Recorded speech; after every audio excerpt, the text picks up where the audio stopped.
The Seventh-day Adventist Church got its origin from something called the Millerite movement. Now, this is where this guy named William Miller, he prophesied that Jesus was going to return on October 22nd of 1844.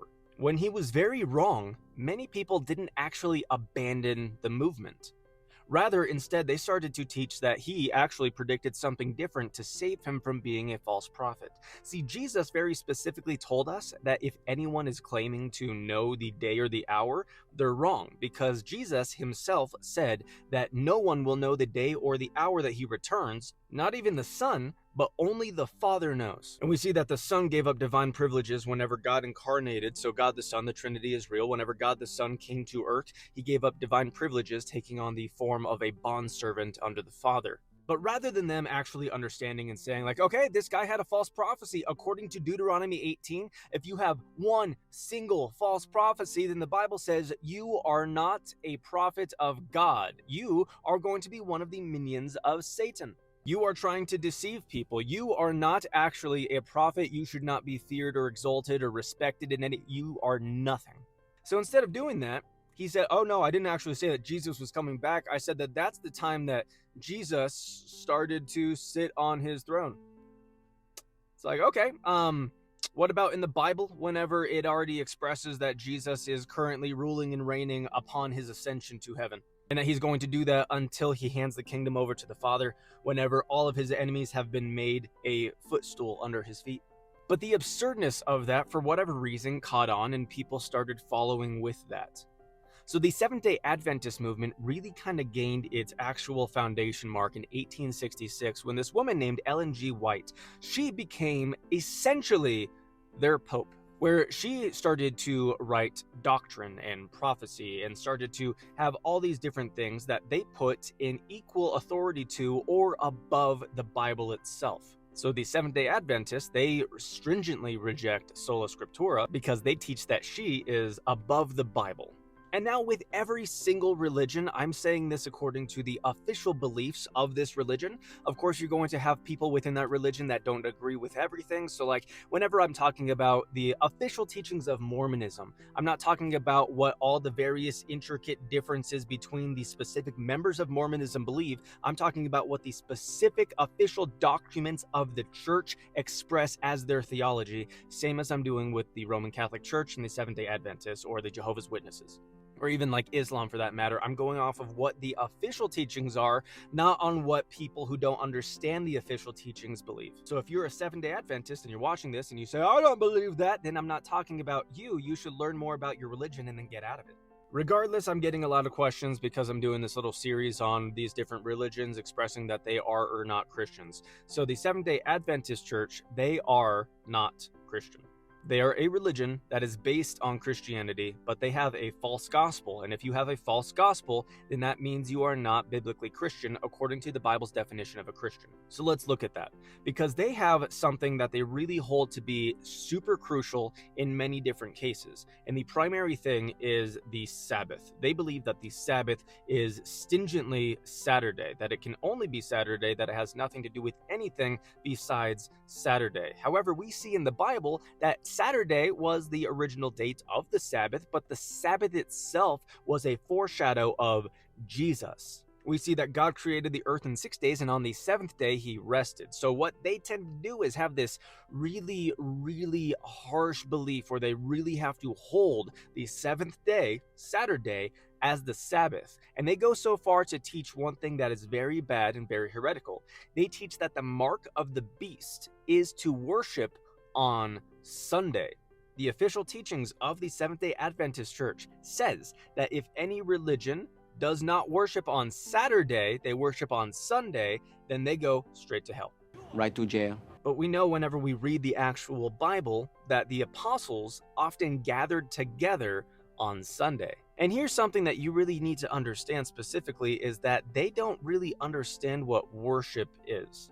It's not only this, but you also see things like the World Mission Society Church of God make such an erroneous claim of like, oh, if you worship on Sunday, then you're the devil. But here's the problem with that is the Bible commands Christians to worship God in spirit every single day. For every action that you take, you should be doing it for God.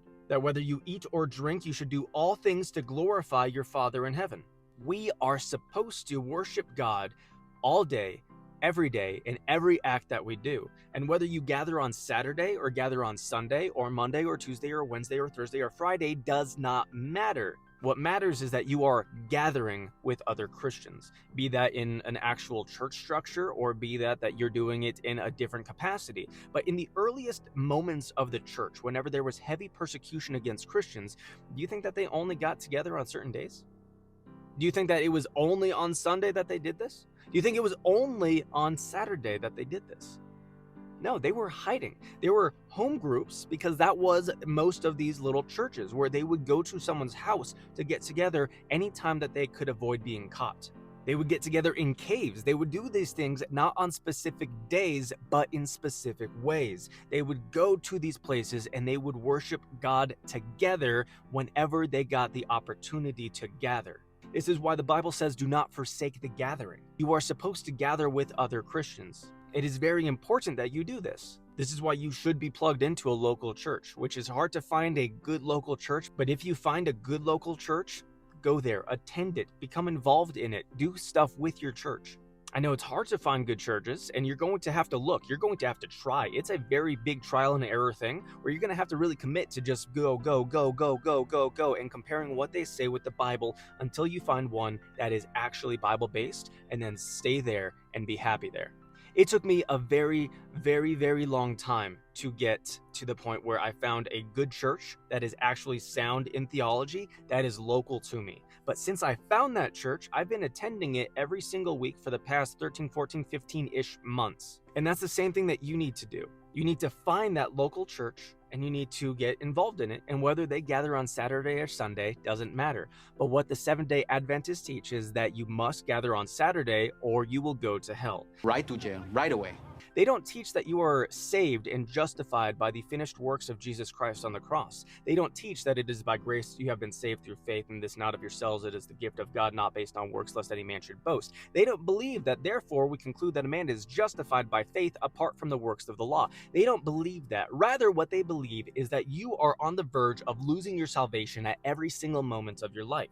And now, if you don't obey God perfectly, specifically in regards to the Sabbath among dietary laws and stuff like that, then you will go to hell because your salvation is solely dependent on how well you can obey God. And if anyone is honest with themselves, you cannot obey God the way that he demands that we do. That's why Jesus had to come in the first place, because we are incapable of doing that which is pleasing to God unless we are already saved by God. See, the Bible teaches very clearly that once you're saved, you're always saved. However, this is a legitimate once saved, always saved. There's a different heresy that's involved in that, and I'll make a video on that that'll be coming out in the next couple days. But if you are ever actually a genuine Christian who has a genuine trust in Jesus, even if you might fall away for a short period, you will come back before you die. 1 John 2:19 says, they leave us to show us that they were never really of us, because had they been of us, they never would have left us. Jesus said that of all those that the Father has given me, I shall lose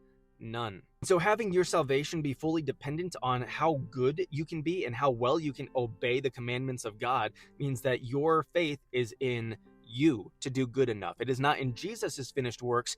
It is in your inadequate works that you are putting your faith into. There's many other capacities of this that we can get into, but basically the rule of thumb is that Jesus is our Sabbath, and to honor the Sabbath and keep it holy is to glorify and worship Jesus, the incarnate Son of God who died in our place. That is to honor the Sabbath and keep it holy, is to honor the rest that we have in Jesus Christ. That is what the fourth commandment is. Originally, it was looking forward to that rest, and it was doing it in remembrance of the rest that God took. And then it was fulfilled, where Jesus said that he is the fulfillment of the law and the prophets, and that fulfillment of the Sabbath was Jesus giving us that rest. Where Jesus said that man was not made for the Sabbath, but Sabbath was made for man. It was so that we could rest. It is so that we could live a life that is reflective of the way that God designed our lives to be lived. If you want a part 2 on this, let me know. But overall, the Seventh-day Adventist Church is a non-biblical cult, and you should get out of it if you are part of it. Put your full trust in the finished works of Jesus Christ alone. I hope this made sense. Let me know what's next. Follow me on YouTube, X, and Instagram. Go to taco-talks.com if you want to get solo shirts, hats, stickers, all the fun stuff like that. Go support me on Patreon. Thank you, guys. God bless.